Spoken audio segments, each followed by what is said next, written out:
ಮಂಡ್ಯ ಮೈತ್ರಿ ಅಭ್ಯರ್ಥಿ Kumaraswamy temple run. Adichunchanagiri ಮಠಕ್ಕೆ ಎಚ್.ಡಿ. ಕುಮಾರಸ್ವಾಮಿ ಅವರು ಭೇಟಿಯನ್ನ ಕೊಟ್ಟಿದ್ದಾರೆ. ಮಂಡ್ಯ ಜಿಲ್ಲೆ ನಾಗಮಂಗಲ ತಾಲೂಕಿನ ಆದಿಚುಂಚನಗಿರಿ ಗೆಲುವಿಗಾಗಿ ಕಾಲಭೈರವೇಶ್ವರನಿಗೆ ಎಚ್.ಡಿ. ಕುಮಾರಸ್ವಾಮಿ ಅವರಿಂದ ಪೂಜೆ ಪುನಸ್ಕಾರ. ಚುಂಚನಗಿರಿಯಲ್ಲಿ ನಡೆಯುವಂತಹ ವಿಶೇಷ ಪೂಜೆ ಪುನಸ್ಕಾರ. ಕ್ಷೇತ್ರದ ಆಡಳಿತ ಮಂಡಳಿಯಿಂದ ಪೂರ್ಣ ಕುಂಭ ಸ್ವಾಗತ. ಎಚ್.ಡಿ. ಕುಮಾರಸ್ವಾಮಿ ಅವರನ್ನ ಬರಮಾಡಿಕೊಂಡಿದ್ದಾರೆ ನಿರ್ಮಲಾನಂದನಾಥ ಶ್ರೀಗಳು. ಕಾಲಭೈರವೇಶ್ವರನ ಪೂಜೆ ಬಳಿಕ ಶ್ರೀಗಳಿಂದ ಆಶೀರ್ವಾದವನ್ನು ಪಡೆದಿದ್ದಾರೆ. ಶ್ರೀಗಳ ಜೊತೆಗೆ ಎಚ್.ಡಿ. ಕುಮಾರಸ್ವಾಮಿ ಅವರು ಮಾತುಕತೆಯನ್ನು ನಡೆಸಿದ್ದಾರೆ. ದೃಶ್ಯಾವಳಿಗಳಲ್ಲಿ ಗಮನಿಸ್ತಾ ಇದ್ದೀರಿ. ಮಂಡ್ಯ ಲೋಕಸಭಾ ಕ್ಷೇತ್ರದಿಂದ ಬಿಜೆಪಿ ಜೆಡಿಎಸ್ ಮೈತ್ರಿ ಅಭ್ಯರ್ಥಿಯಾಗಿ ಎಚ್.ಡಿ. ಕುಮಾರಸ್ವಾಮಿ ಅವರು ಕಣದಲ್ಲಿದ್ದಾರೆ.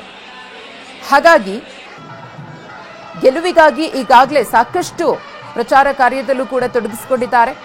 ಪೂಜೆ ಪುನಸ್ಕಾರಗಳು, ದೇಗುಲಗಳ ಭೇಟಿಯನ್ನ ಕೂಡ ಮಾಡ್ತಿದ್ದಾರೆ.